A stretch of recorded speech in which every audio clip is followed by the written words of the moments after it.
Kag ma-practice po kita sa opening salvo. Sabi mo ni Mayor. Tapos niyon po na na month of May, i-celebrate po natin ang magkakaroon ng May Measure Month. Ito ay isang programa para awareness sa mga cardiovascular diseases such as hypertension, diabetes, and all. So ano bang ginagawa dito? So yung mga nurses and midwives po namin naglilibot sa 21 na barangays ng San Jacinto kag nagsiscreen po sila. Siniscreen po nila yung mga may high risk or medium risk or low risk na mga hypertensive na patients. So pag low risk, pwede mo siya i-manage na lifestyle modification and all. Pero pag mga moderate, kailangan na po natin ng maintenance. So if ever na yung si doktora or ako ang doktor nakakita sa inyo, kag nagsabi na po na mag-start na medication, kailangan na po mag-start ng medication.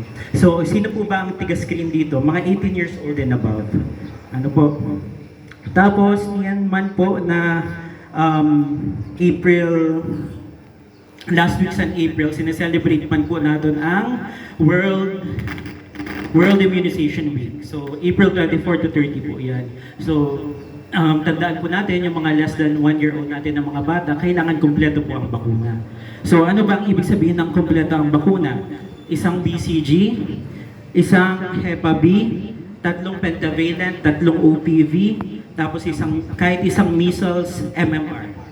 Ano po? So yun po, dapat yung mga less than 1 year old po natin. Kasi lagi po siyang hinahanap sa mga pag-evaluate, katulad ng CFLGA. Ano po, so kita as government officials and dapat nagpo-promote po kita ng health sa ating mga kabataan. So dapat hindi lang po sa amin sa health ang mag-promote, kundi tayo pong lahat. So yun lang po. Mayor, may announce ka po. Other department heads, may announcement po ba? So wala naman. So tuloy po yung Zumba po natin tomorrow and sa Thursday, 4:30 p.m. Tapos may remaining barangays po kami sa puro kalusugan. So nalibot na po naman ang almost 21 barangays. So mga tulo na lang, no? Tulo na barangays. Niyan po sa Washington po kami. So, mga taga-Washington po nila, abangan nyo na naman. So, thank you po. So, good morning everyone.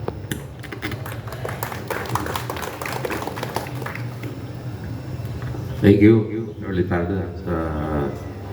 Wala mo lang mabanggit na ang vaccination for adults. No? So, dapat sa mga adults, kay buhan masin vaccination. So, yung vaccines po namin, kinukuha po namin siya sa DOH. So nakadepende din po kami sa DOH. So if ever wala pong supply ang DOH, wala din po kaming supply. Pero ano ba yung mga vaccination ng sa adults? It's anti-flu, anti-pneumonia. So anti-flu, every year po yan. Bakit every year? Kasi may strain of the year silang pinipili. So parang this year, ganitong strain, next year, ganitong strain naman. So, yun. Tapos, yung sa anti-flu, every 5 years po. So, kung wala pa sila nista, medyo makabakal sa iyo sin anti-flu, kaya nagpapurubak na every year. Ako nakapa-inject na last month. May bago sila nga vaccine yan sa anti-flu, kaya iba na naman makusog naman ang strain. So, may mga kaya sa iyo, habang wala pa, pero ipa-fast track mo na. Magpa-inject na kamo sa anti-flu. Ang ikaduan, Hepa B, no? Ang Hepa B, dili lang sa mga adult, makikita niyo na mo niya nag-i-evolve na mikrobyo from virus naging hepatitis cirrhosis.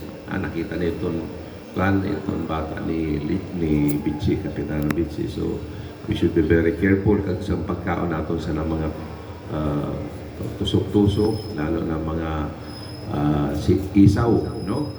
Damo-damo na sin virus kita na mga tukan. So nano pa, matahong na yun, ginapatugan na yun na atong kapintura din kay sabi ni Vice kag sa SB bagan kalain man sa nga maabot ang pista, dili naton mapapintura ini. So adaging mapatugan na. Kahapon nagatin ako sa opening exhibit of Tricentenario Santicao. 300 years kung saan kita na buo ang aton isla. Ang istorya sa Santo Cristo de Burgos, kag San Galion, nagpara-research ang aton mga researchers sa Ticao, and Mr. Leonosos. This is spearheaded by Mrs. Lialda Villamor Altarejos Antonio. So mataong-taong magpasyar ka mo dito, makikita niyo kung ano ginhimo sa naton mga ninuno, mga forefathers, pagbatok sa ninga aton isla, magpakusog, hasta makaabot sa ninyan nga kamutangan naton na naging mga halin din nagiging national figures na sa Pilipinas. May mga participants na researchers, musicians, sinda Ronnie Lomberio nagtugtog kahapon, ang grupo niya. May mga artists kita, may mga painting, may mga literary talents, kag old historical pictures sa mga ninuno nato na iba-iba. So magpasyal ka mo, nagkaton mga taga San Fernando, si Dr. Lim, kag si Mayor Macmac, San Batuan, nagpatuman. So mataong-taong ito, makikita niyo kung nano, this is the soul of Ticao. Kung nano ang nangyari sa panahon, paano pagdepender sa nima, sige para atake kita sa mga muros ang panahon na survive nato. Ang Santo Cristo de Burgos halin niya yan inaanay sa San Fernando. San kuang gilipat ina didi kay mas maayo ang aton fortaleza didi ang port dida sa may patio pagdepend sa mga invaders sa ato. So basahon niyo damo-damo ulit si makukuha niyo nga para makita niyo kung nano reference ang past generation to our generation. This will strengthen your faith in God and His heritage that will tell us all about the island. Nadili lang pala kita sa San Jacinto, magka-iring manghodang kita halik dito sa Batuan, San Fernando, and Monreal. And in the afternoon, I attended the graduation of the midwifery. Dito ako nalipay, kaya may bisita man siya dito special guest from Batuan. He's an American, German. He was in mga presentations, and I was so happy to hear and listen to the speech of the valedictorian. She is young, first certificate graduate of midwifery.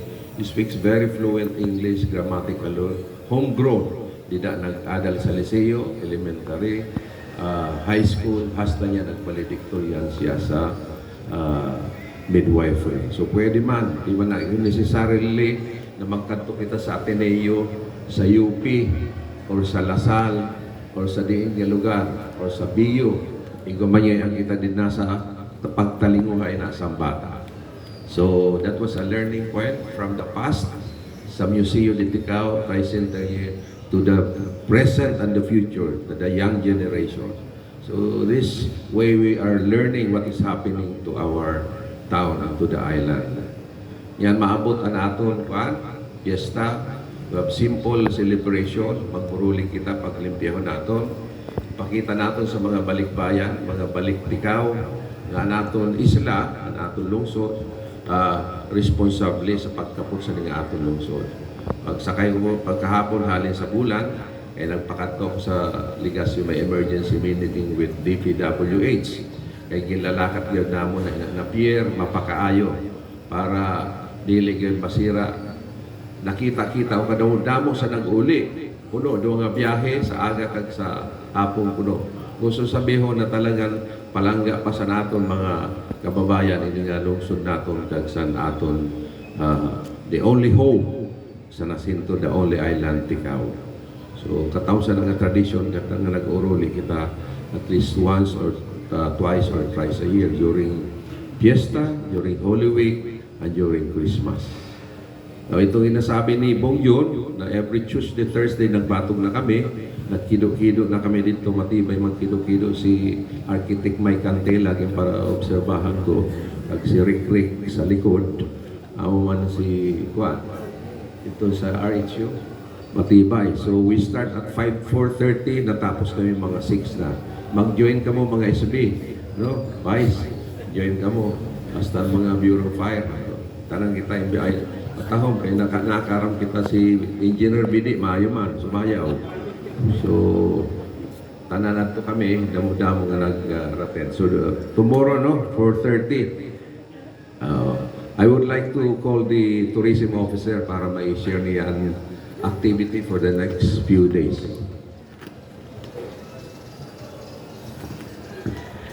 Thank you po, Mayor. Good morning po. Yes po, katatapos lang sa aton opening ceremony sa Heriticaw. And then ang activity po naton, dili po dito na tatapos. Amo pa lang po itong start. So sa April 30, ang pinakauna po naton na activity na hosted by a private and pool party. If ever po naadi na po ang inyong mga kapamilya, mga friends, please invite them sa San Jacinto Water Park. Igwa po sindasin invited na DJ na amo po ang magpapasigla, amo po ang magpapalipay sa na gabi. And then sa May 1, igwa po kita sin Labor Day Parade. Please, of course, ada kita sana. We will attend. And then pagkahapon po, mga alas 4, mag-i-start po ang Sadayaw Dalan po naton. Ang nag-present po sin sa kasadyaan, amo po sinda man present man, maglilibot man sinda. Ito na mga nakapang anghel and costume. Ada po dida ang mga instrument ninda sa musician na aton po imbitaran hali po sa Balino.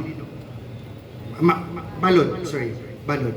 And then, amo po ina sinda, pag-abot ninda dida sa aton didi sa may port, amo po naman inaan-start po sin aton sa Barayli sa Kali na adamo po kita sin mga bisita. We are all invited and it's for free po. Ano po, makisabi man tabi sa inda kay damo sin naghapot kung free pa ina o may bayad. Free po ina sinda. And si Mayor po igosin mga invitation po para dida sa mga establishment along sa na street na pwede sila magluwas sin inda mga day and damo pa po kita sin mga activities. And sabi nga ni sin iba naging udong kuno an activities as in fiesta pero not here in San Jacinto. And thank you so much for the leadership, Mayor, and sa mga approval po na sa SB Vice Mayor po. Thank you so much sa pag-support sin aton activity dito sa San Jacinto. Kaya di ba po na mga LGUs na ano po sinda na nag-cancel kami kagkaya man kayan si di ba Ang iba na department head.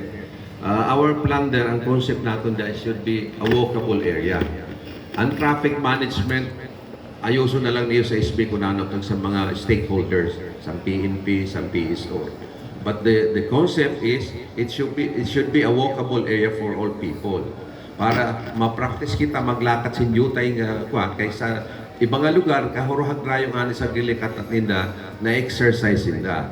Except for disabled patients, disabled ang mga CDD, ang mga extreme of ages, ang mga may edad, o kung may kasal, special occasion, pwede pass through. Pero hihimo natin na ma-practice ng tao din sa Jacinto sa paglakad. Kaya lang kita magsakay maski harapiki, nasakay kita. So we have to start walking, no? Para mapabatong na natin makuhan ang mga tao din sa atos sa Jacinto. So I think you will discuss it further with the PSO and PNP. Ano pa? Any other, Juan Margie, dito sa iyo, sa market area, walang problema. Hey everyone, and gina-invite ko po kamo tanan sa market side. Masadya po, damo-damo si mga bakal kamo sa halagang 20 pesos, mga ganda. Pagkagabi po, napakasadya nila sa market side. Iba katasin mga drinks na ada po. Then damo-damo po, amot mana pulo na panadon mga sabihin talang parlor games, ano po, yung mga pingpungan, ang mga hantak-hantak, ada po, damo-damo po, tidak. Then, sa sana po na nagpasalamat lang po ako kay nagkaigo pa kita sin crisis, taas-taas ang gasolina, pero dili po kami problemado sa market, kay grabe man ang abot-abot sa isda. Sa natin isda, same as price din po, ang aton mga mga isda minsan na baba kayo kay kung oversupply na po kita. Then isun ko po ang sa LPCC, amo man po gihap. Gasi kina si Margie pag-monitor sa presyo. So by June, stop na naton mga tingi-tingi, may executive order na sana, impose, hininay-hinay naton sila hasta maka-adapt sila na uudungan na natin na by June ang tingi-tingi. May order na kita, admin, ano, sana, vice, di ba? So, at least, accepted na sininda o moki man sila sa mga previous meetings natin na udong na yung tingi-tingi. Tapos, pandua, i-approve na natin ada si Bingbing, sabihin ko na mga applicants sa mga gasolinahan para manali ang upat na mayors, nag-confirm na sa akin si Mayor Marby, Mayor Macmac, Mayor Glinda, para ma-turnover man natin sa for 2027, sinda naman ang ma-receive. Di niyo paghaluan sin politika ng awan tikaw, may nababati-bati ako nga ang purpose daw ni Doc Quito sa nangawan tikaw kay madalaga na congressman. Hamak may naunang pinapagal nga ni ako sa mayor, ang congressman pa. Hamak may naunhan na naman, ginhaluan na naman sin politika ng awan tikaw. Ang purpose na para maging pareho kita sa Siargao, unong mga taos. Ang popular sa Pilipinas ang Siargao. Para mapakasog natin ang tourism, ang mga presyo, ang healthcare, ang infrastructure, ang heritage and culture, ang sports activities, ang peace and order. Damuin ang purpose sa One Tikaw para seamless. Mga Metro Manila Development Authority ang purpose na. Ilisim politika kung ano pa man. Ha? So, come May 1, we will have a big celebration one day. All the other days are free for all. Kanya-kanya na, except on May 2. Religious activities, vice, at kita na magkarato kita sa simbahan. Mahatag magkita sa padit sin contribution.